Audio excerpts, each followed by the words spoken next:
យើងមកបោកទឹកប្រាក់ដែលប្រកាន់រីកស្វែងរកទទួលបានបន្ទាប់ពីការប្រកួតប្រជែង AFC Challenge League បើទោះបីជាការប្រកួតប្រជែងពីលំដាប់ទី3នៅតំបន់អាស៊ីក៏ពិតមែនប៉ុន្តែក្រុមដែលចូលរួមទាំងអស់គឺទទួលបាន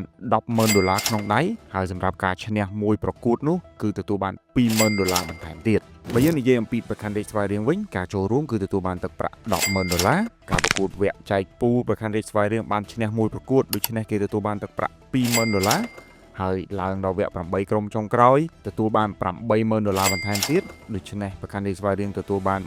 $20,000ហើយការប្រកួតការពីយប់មិញគឺឈ្នះ San United ជាមួយលទ្ធផល6-2នោះធ្វើឲ្យប្រកាន់រីកស្វែងរកទទួលបាន$20,000បន្ថែមទៀតហើយបើសិនជាលេងជើងទី2ឈ្នះ San United បន្តទៀតនោះគេនឹងទទួលបានបន្ថែមទៀត$20,000ដូច្នេះនៅពេលនេះប្រកាន់រីកស្វែងរកទទួលបាន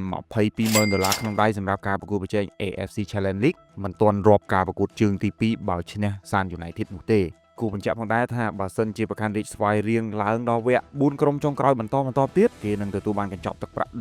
$12,000ហើយបើសិនជាឈ្នះ2ការប្រកួតនឹងទទួលបាន$40,000បន្ថែមទៀតដើម្បីឡើងដល់វគ្គផ្ដាច់ព្រាត់សម្រាប់ក្រុមដែលឡើងដល់វគ្គផ្ដាច់ព្រាត់នឹងទទួលបាន$50,000ហើយបើក្រុមនោះលើកពាននៃការប្រកួតនោះនឹងទទួលបាន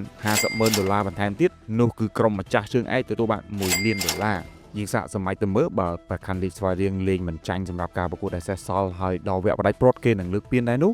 ប្រកាន់រីកស្វែងរកនឹងទទួលបានកញ្ចប់ទឹកប្រាក់ដ៏ច្រើនលើសលប់ដែលក្លឹបកម្ពុជាមិនដែលទទួលបានពីមុនមកទេគឺ$1,400,000នាំមកជូនដោយ855 STV ទស្សនាបាល់ទាត់ដោយសេរីកម្រិត HD